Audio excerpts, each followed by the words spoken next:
जी हाँ फ्रेंड्स, जब बात पर्सनैलिटी की हो रही हो और हमने आपको पहले ही बतलाया है कि इम्पोर्टेंट क्यों है।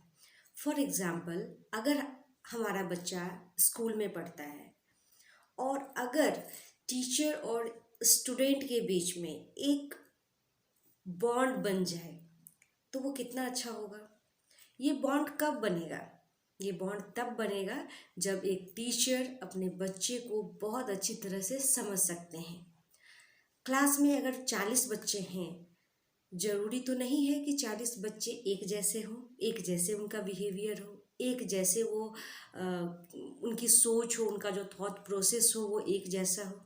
पॉसिबल नहीं है, ऐसा नहीं होता है, क्योंकि हम सभी जानते हैं कि we all are different, we all have different identification.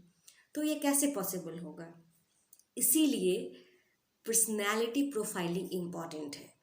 ये पर्सनैलिटी प्रोफाइलिंग होती क्या है? तो लेट मी टेल यू, ये एक विधा है, एक थ्योरी है।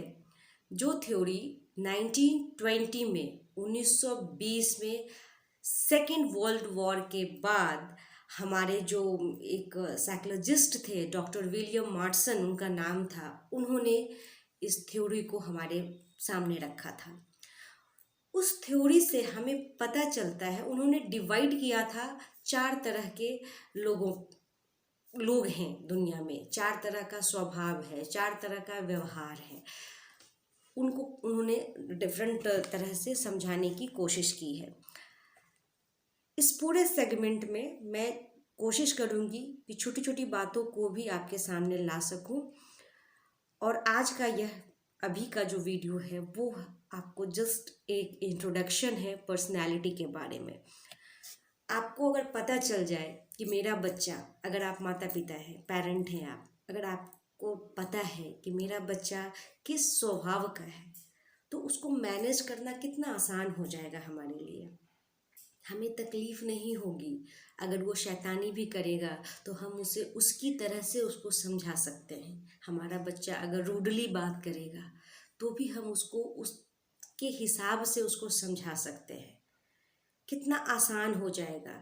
वैसे हमारे साथ क्या होता है, हम सिर्फ कंप्लेन करते हैं, सिर्फ कंप्लेन करते हैं, कंप्लेन करते हैं, इतना कंप्लेन करते हैं, इतना मतलब प्रॉब्लम्स को काउंट करते हैं कि सॉल्यूशन हमें दिखता ही नहीं है।